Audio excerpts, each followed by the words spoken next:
Assalomu alaykum, hurmatli teletomoshabinlar. O'zbekiston 24 telekanali o'z dasturlarini davom ettiradi.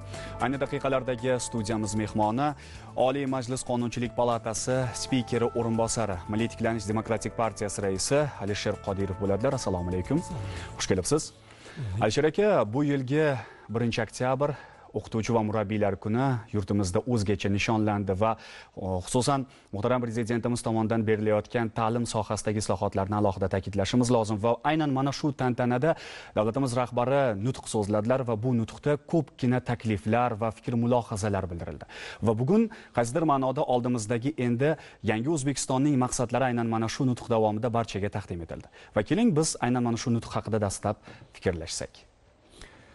Avvalambor O'zbekiston Respublikasi Prezidentining 1-oktyabr ustozlar va murabbiylar kunidagi ilm ahliga, ziyolilarga, O'zbekiston xalqiga bo'lgan murojaatini biroz avval Birlashgan Millatlar Tashkilotining yuksak minbaridan 75-sessiyada qilingan ma'ruza bilan chambarchas bog'liq holda ko'rishimiz kerak. Birlashgan Millatlar Tashkilotining yuqori minbaridan turib O'zbekiston Respublikasining prezidenti haqli ravishda bugungi kunda mintaqani rivojlanishiga to'sqinlik qilayotgan masalalar va qolaversa butun insoniyatni boshiga bir katta muammo sifatida kelgan pandemiya muhitidagi yetishmayotgan ayrim bog'larni, ya'ni insonni rivojlanishi uchun insoniyatni bugungi kunda rivojlanishiga, o'zaro ishonchga xalaqit berayotgan ayrim omillarni, yechimlarini taklif etdi. Va ushbu takliflar ixtiyoriy majburiyatlar bilan bog'liq bo'lgan xalqaro hujjatni qabul qilish, bevosita O'zbekistonni o'zini tajribasidan kelib chiqqan holatda davlat bilan xalq orasidagi ishonchli munosabatlarni shakllantirish, davlatni xalq oldidagi majburiyatlarni bajarish kabi muhim, murakkab vazifalarning yechimlari sifatida O'zbekiston rahbariyati tomonidan jahon hamjamiyatiga taklif etildi. Va ushbu tarixiy ma'ruzani davomi sifatida 1-oktyabrda ustoz va murabbiylar kunida O'zbekiston Respublikasining prezidentini bevosita o'zi muloqot qilib, murojaat bilan chiqishini o'zi ham albatta bu O'zbekistonning yangi tarixida birinchi marta amalga oshayotgan bir voqea sifatida avvalambor tarixiy. Lekin shu bilan birga bu murojaatning tarixiyligi va muhim ekanligi shundan iboratki, yangi O'zbekistonni rivojlanish strategiyasini va uni taktik harakatlarini barchasini prezident tomonidan murojaatda birma-bir tushuntirib berildi. Bu davrni O'zbekiston Respublikasi Prezidenti tomonidan shunday aytilyaptiki, O'zbekistonda bu 3-uyg'onish davri. 3-uyg'onish. Nima uchun aynan 3-uyg'onish davri? Biz agar tarixga nazar soladigan bo'lsak, O'zbekiston mintaqada, bugungi mintaqadagi O'zbekiston deb nomlanayotgan davlatni insoniyat taraqqiyotida, sivilizatsiyasida o'ziga xos bo'lgan uyg'onish davrlari, ya'ni nafaqat mintaqa uchun, balki butun dunyo uchun ta'sir kuchiga ega bo'lgan uyg'onish davrlarini ko'rishimiz mumkin. Masalan, birgina birinchi uyg'onish davri deb hisoblanayotgan 9-12 asrdagi juda ko'p olimlarni sanab o'tish mumkin. Men hozir ularni barchasini sanab o'tmoqchi emasman. Birgina Xorazmiyni olaylik. Masalan, agar Xorazmiyni o'sha davrdagi kashfiyotlari va insoniyatga bergan yangiliklari bo'lmaganda, bugungi kundagi kompyuter va yuqori texnologiyalar bo'lmagan bo'lar edi. Agar biz birgina mana shu bobomizni insoniyatga bergan rivojlanish uchun turtkisini agar hisobga oladigan bo'lsak, yana o'sha birinchi uyg'onish davrini asoslaridan biri sifatida biz yana qo'shimcha Ibn Sinoni, bugungi tibbiyotning asoschilaridan biri bo'lgan Ibn Sinoni yoki bo'lmasa bugun insoniyatga juda ham yetishmayotgan insonparvarlik, inson huquqlari, insonni qadrlash kabi ma'rifatni, ma'naviyatni ilgari surgan Imom Buxoriy kabi bizni bobolarimizni mana shu birinchi uyg'onish davridagi bergan boyliklarni hisobga oladigan bo'lsak, birinchi uyg'onishni bizni xalqimizni qanchalar katta bir yutuq ekanligini va bu uyg'onish davrini insoniyatga bergan ta'sirlarini yaqqol ko'ramiz. Ikkinchi uyg'onish davrini esa biz so'zsiz 14-15 asrlardagi Amir Temur davlati bilan bog'lashimiz mumkin. Amir Temur davlatining o'ziga xosliklari shundan iboratki, avvalambor bu bizni bobomiz ana o'sha davrdagi butun insoniyatdagi siyosiy maydon, ya'ni o'sha davrdagi dunyoni siyosiy jarayonlarga bevosita ta'sir ko'rsatuvchi bir davlat arbobi sifatida o'zini takliflarini kiritgan. Birgina misol, bir bobomizning so'zlari bor. Meni saltanatimni bir boshidan oxirgi chegarasigacha boshidagi bir xum tilla bilan ketayotgan yosh bolaga agar bir odam tahdid qiladigan bo'lsa, uni jazosini men beraman degan masalani ilgari suriladi. Ya'ni bu yerda iqtisodiy xavfsizlik, Ya'ni bu yerda tadbirkorlik va halol daromad orqali davlatni rivojlanish, iqtisodiy taraqqiyot rejalari, dasturlash kabi masalalar aynan Amir Temur davlatida o'zini davri uchun bir yangilik sifatida ilgari surilyapti. Chunki o'sha davrdagi davlatlar boshqa bir davlatlarni boyliklariga ega chiqish orqali faqat rivojlanish yo'llarini qilar edi. Amir Temur davlatida esa bevosita tadbirkorlik bilan bog'liq bo'lgan, davlatning iqtisodiy rivojlanishi bilan bog'liq bo'lgan tendensiyalar, ya'ni yangiliklar insoniyatga taklif etildi. Va o'sha davrdagi bizni bobomizni, mana shu bizni davlatimiz hisoblangan Amir Temur davlatini dunyo siyosatidagi rolini birgina misolda ko'rishimiz mumkin. Agar Amir Temur davlatini Usmonli imperatorligi bilan bo'lgan munosabatlari bugungi Yevropa ittifoqini shakllanishidagi ta'sirini agar bir tahlil qilib ko'radigan bo'lsak, ana o'sha paytdagi Amir Temur davlatini siyosiy kuchini va siyosiy qudratini baho berish mumkin bo'ladi. Bu ikkinchi uyg'onish davridagi bevosita bizni xalqimizni, bizni ota-bobolarimizni ishtirokini ko'rish mumkin. Endi bugungi kunda prezidentimiz tomonidan katta bir tashabbuskorlik bilan ilgari surilayotgan uchinchi uyg'onish davrini tashabbusi bu mintaqada oxirgi shu 16-asrdan boshlab yuzaga kelgan bir nima desak bo'ladi, inqirozli jarayonlarni silsilasini barham berish uchun bir da'vat sifatida qabul qilishimiz kerak. Bu mintaqa mana shu insoniyat rivojlanishiga o'zini shuncha katta hissasini qo'shgan bo'lishiga qaramasdan, shu aytib o'tgan 16-asrdan keyingi davrda juda keskin inqirozlar, mahalliychilik, o'zaro nizolar kabi bir muammolar girdobiga tushib qoldi. Pasayishlar yuzaga keldi. Bu mintaqada mana shu rivojlanishlarning turtkusi bo'lgan bir mintaqada juda katta inqirozlarning maydoniga aylanib qoldi va bu o'z-o'zidan xabarimiz bor. Mana 19-asrlarda to'laligicha ozodlikni yo'qotish bilan olib kelindi. Va endi bu davrda o'zi shunday ham davom etayotgan bir inqirozni, endi shu millatni haqiqatan genida bo'lgan taraqqiyotga bo'lgan intilishni so'ndirishga bo'lgan bevosita tashqi kuchlarning harakati ham amalga oshishni boshladi. Va prezidentimizni mana shu ma'ruzasida e'lon qilgan buyuk jadidchi bobolarimizni buyuk xizmatlari uchun ordeni bilan mukofotlashni tagida ham juda katta bir siyosiy da'vat bor. Ya'ni ularni buyuk xizmatlari ana o'sha davrlarda 19-asrda davom etayotgan inqirozni to'xtatish uchun harakat qilgan jadidchi bobolarimizni eslanilmay qolingan, ya'ni o'z e'tirofini ko'rmagan buyuk xizmatlarini e'tirofi deb tan olinishi kerak va bu ham juda kuchli siyosiy iroda hisoblanadi. Aynan shu fonda O'zbekiston Respublikasining prezidentini millatni, xalqni 3-uyg'onishga da'vat qilishi va ushbu uyg'onishni bevosita qanday amalga oshadi degan tizimlari bilan birgalikda taklif qilishi bu albatta tarixiy voqea hisoblanadi. Tarixiyligi shundaki, bizni bugungi kundagi yangi O'zbekistonni yaratishimiz faqatgina bir davlatning ichki islohotlari bilan bog'liq emas. Bu O'zbekistonni, qolaversa butun mintaqani tom ma'nodagi o'zini tarixiy hurmati, tarixiy genlarini qaytarish va rivojlanishdagi, insoniyat rivojlanishidagi o'zini hissasini qaytarib olish, o'zini o'rnini tiklash kabi bir juda katta jur'atli qadam deb baholanishi kerak. Alisher aka, aynan mana shu nutqning o'qituvchilar kunida barchaga taqdim etilishi va yangi uyg'onish davriga qo'yilayotgan qadam haqida fikr yuritilishi bejiz bo'lmadi. Sababi siz ta'kidlaganingizdek, haqiqatda ham avvalgi uyg'onish davrlariga bir nazar tashlasak, u ilm ma'rifat bilan bevosita bog'liqligi va busiz haqiqatda ham uyg'onish davriga yetib bo'lmasligi ayon bo'lmoqda. Va bugun nazarimda yurtimizda ta'limga berilayotgan e'tibor natijasida biz 3-uyg'onish davrini, ya'ni Renessans davrini boshlash arafasidamiz va bu jarayonda yurtdoshlarimiz, umuman xalqimiz aynan mana shu jihatning mohiyatini naqadar tushunib yetishyapti? Prezident men yuqorida aytib o'tganimdek, bu uyg'onish davrini faqat balandparvoz gap sifatida xalqqa da'vat bilan chiqib yetmadi. Bu ya'ni buni yechimini ham taklif etyaptilar. Bunga qanday erishamiz degan masalani ham taklif etyaptilar. Va aytilyaptiki, 3-uyg'onishni amalga oshiradigan 5 ta halqa haqida gapirildi. Va bu halqani birma-bir aytib, eng asosiy masalalar sifatida aytilyaptiki, ta'lim va tarbiya. Insonni jamiyatda uyg'onishi, jamiyatni uyg'onishi va taraqqiyotiga olib keladi. Biz, men juda yaxshi eslayman, prezidentimizni prezidentlik faoliyatlarini boshlaganlaridan keyin Oliy Majlisdagi birinchi uchrashuvlarida birinchi ko'tarilgan masalalardan biri sifatida aynan shu maktabgacha ta'lim masalalarini bartaraf etilmaganligiga juda qattiq e'tibor bergan edilar. Ana o'sha paytida 10-12% atrofida bo'lgan bolalarni, bog'cha yoshidagi bolalarni bog'chaga qamrovini keskin tanqid qilib, bu asosiy bizni kelajagimizni yaratadigan bir davrga munosabat shunchalar bo'lgan. bog'chalar xususiylashtirib yuborilgan, maktablardagi ahvol o'z muammolari girdobida yotibdi. Biz qanday qilib islohotlarni amalga oshiramiz degan savolni juda keskin qo'yilgan edi.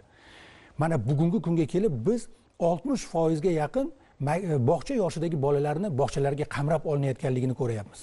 O'zbekiston bo'yicha keng miqdorda barcha hududlarda bugungi kunda maktabgacha ta'lim muassasalari qurilish ishlari boryapti. Maktabgacha ta'lim tizimi, tarbiya tizimi mana shu yoshdagi bolalarni to'liq qamrab olishdan maqsad. Mamlakatimizda amalga oshirilayotgan maktab islohotlarini agar mohiyatiga e'tibor beradigan bo'lsak, biz prezident tomonidan ilgari surilayotgan 3-uyg'onishni poydevorini ko'ramiz. Uyg'onishni kim amalga oshiradi? Uyg'onishni albatta inson amalga oshiradi. Qanday inson amalga oshiradi? Ilm, ma'rifatni qadriga yetadigan, avvalambor o'zini qadrlay oladigan, millatini qadrlay oladigan, vatanini qadrlay oladigan va bu qadrlashni faqatgina qadrlash sifatida ongi tafakkurida tashkil etib emas, uni harakatlarida aks ettira oladigan insonni tarbiyalash orqali erishiladi. Bunday insonlar qayerda? Aynan oilada 5-halqa sifatida prezidentimiz aynan shu narsani ta'kidlab o'tyaptilar. 5-halqa sifatida oila barcha o'sha rivojlanishni poydevori hisoblangan 4 ta halqani birlashtiruvchi oxirgi bo'lib 5-halqani alohida sanab o'tdilar. Nimaga? Chunki oiladagi muhit farzand dunyoga kelgandan boshlab bog'chagacha bo'lgan davr, ya'ni agar 3 yoshgacha bo'lgan davrni hisobga oladigan bo'lsak, u oilada nimani ko'radi? U halollikni ko'rish kerak, mehnatkashlikni ko'rish kerak, to'g'ri so'zlikni ko'rish kerak, vatanparvarlikni ko'rish kerak. Mana shu narsalarni ko'rib, ong osti shakllangan, ongi shakllangan bola bog'chaga kirgandan keyin tarbiya metodikasi bilan shakllantirilishi kerak. Insonni biz mana bugungi kundagi pedagogika va psixologiya bot takror aytayapti. Insonni shakllanish davri bu 18 yoshgacha bo'lgan davr. 18 yoshgacha agar bolalarga oqni qora deb o'rgatib qo'yiladigan bo'lsa, umri davomida bu tushunchani o'zgartirish imkoniyati bo'lmaydi. Biz mana shu uyg'onishni amalga oshiradigan, mana shu taraqqiyotni amalga oshiradigan avlodni tarbiya qilmoqchi ekanmiz.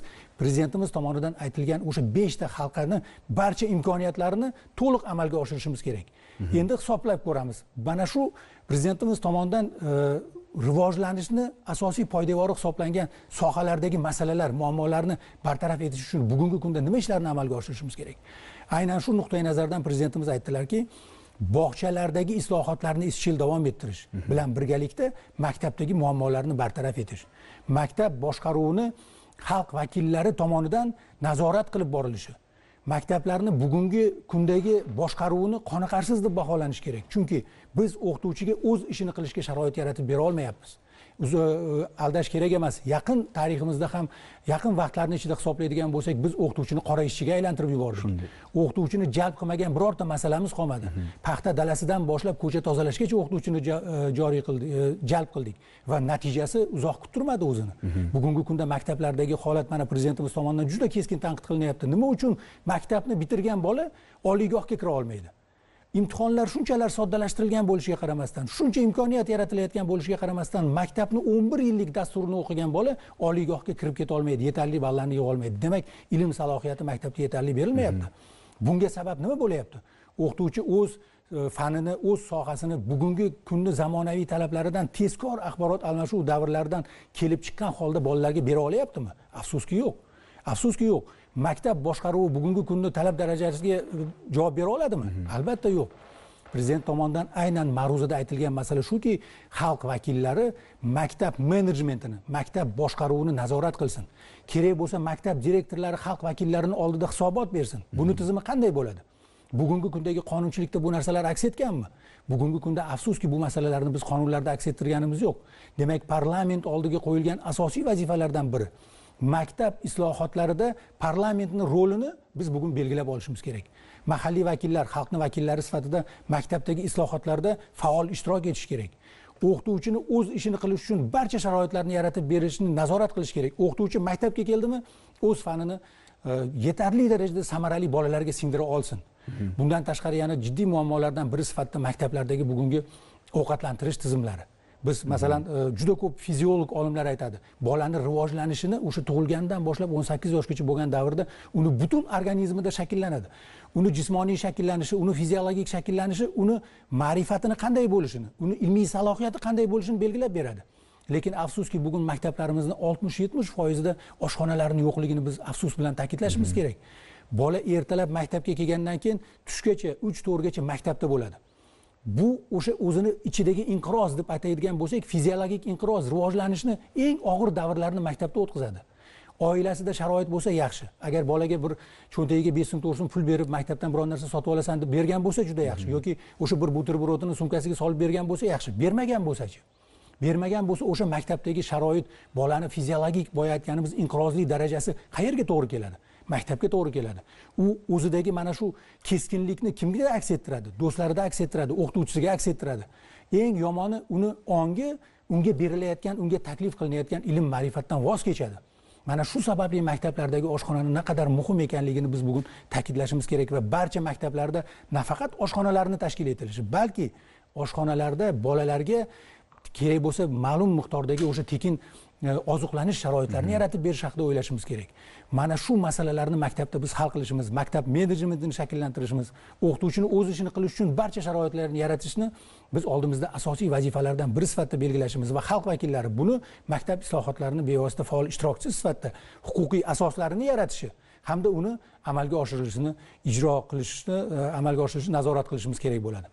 Shu bilan birga yana bir muhim muammo sifatida men bir narsani ta'kidlab o'tmoqchi bo'lardim. Bugungi kunda eng muhim bosqich, o'sha insonni shakllantirishning eng muhim bosqichi bo'lgan bog'chalardagi bog'cha tarbiyachilarini oylik maoshlari ham bugun talab darajasida emas.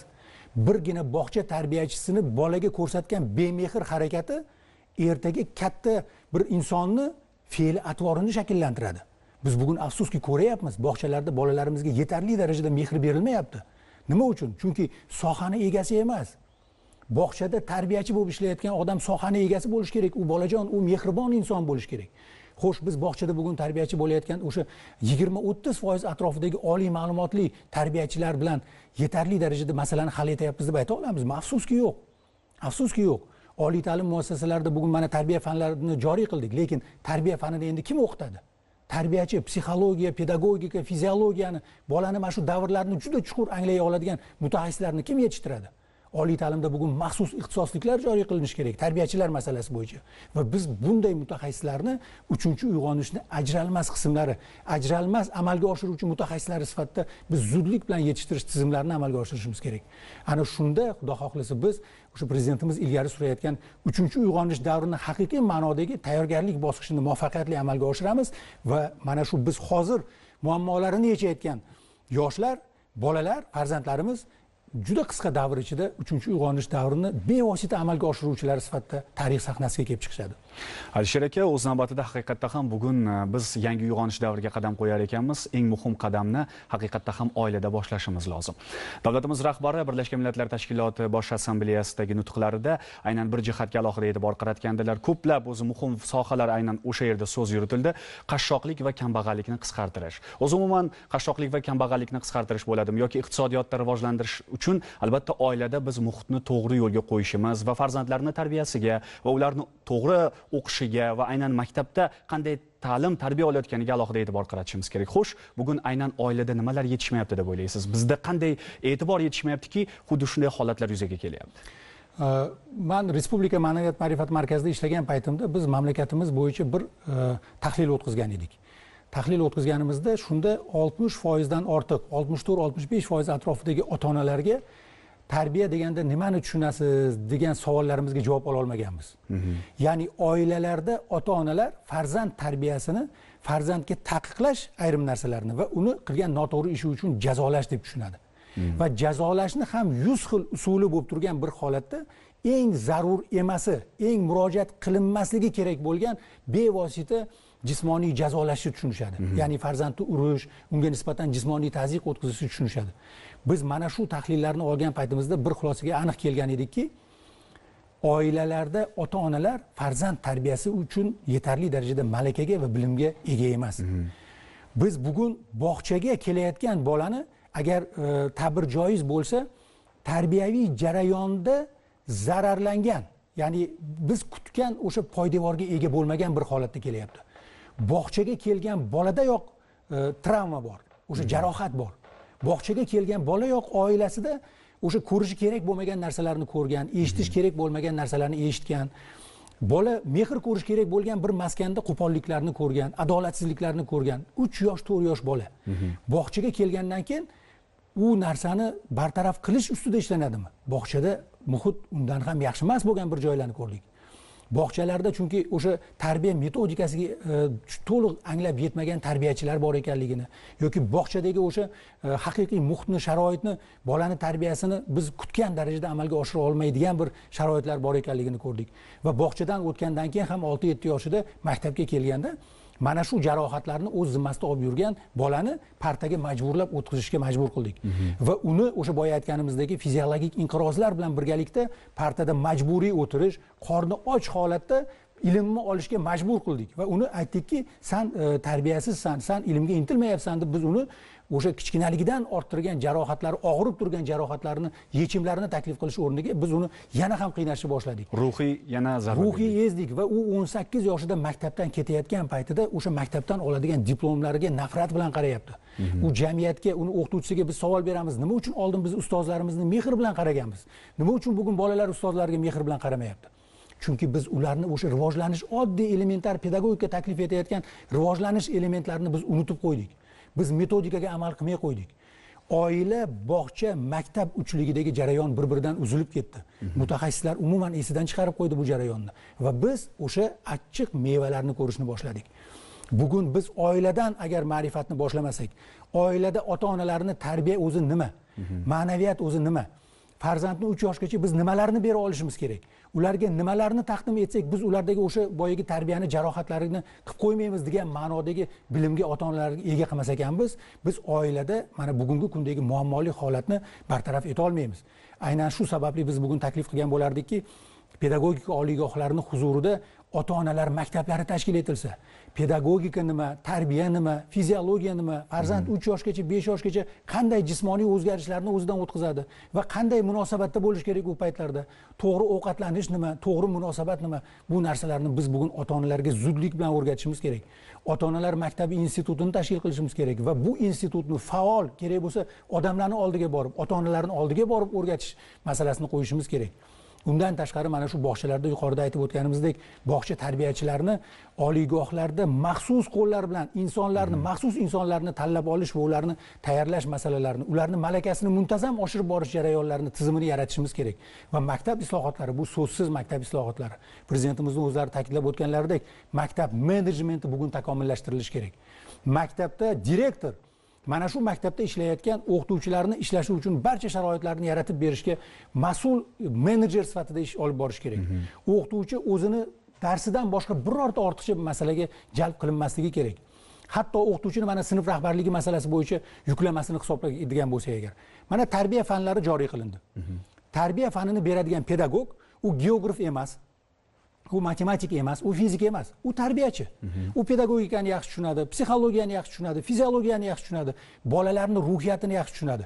Mana shunday tarbiyachilarni institutini yaratib, ana ularga sinf rahbarligini taqdim qilishimiz kerak. Ana o'shanda tarbiyachi maktabdagi ikkinchi onaga aylanadi.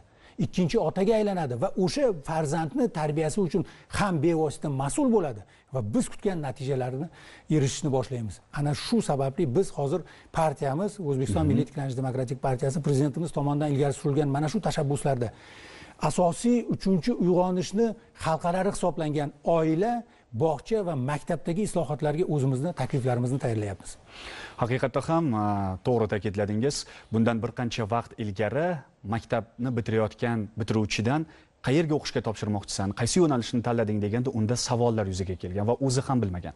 Lekin ishonchimiz komilki, ana endi berilayotgan ta'limga e'tibor tufayli ularda ikkilanish yuzaga kelmaydi. Ular haqiqatda ham o'z yo'nalishiga ega, yoshligidan qaysi yo'nalishda kelajakda yetuk mutaxassis bo'lishiga amin bo'ladilar. Chunki Prezident maktablari, IT maktablari yo'lga qo'yilyapti va bu jarayonda haqiqatda ham o'sha yo'nalishda kattagina ishlar amalga oshirilishiga ishonchimiz komil. Alisher aka, sizga tashrif uchun, mazmunli suhbat uchun minnatdorchilik bildiramiz. Hurmatli teletomoshabinlar, ayni daqiqalardagi studiyamiz mehmoni Oliy Majlis Qonunchilik palatasi spikeri o'rinbosari, O'zbekiston Milliy tiklanish demokratik partiyasi raisi Alisher Qodirov bo'ldilar. Tashrif uchun alohida minnatdormiz. Salomat bo'ling. O'zbekiston 24 telekanalidan uzoqlashmaysiz. Dasturlarimiz davom etadi. Salomat bo'ling.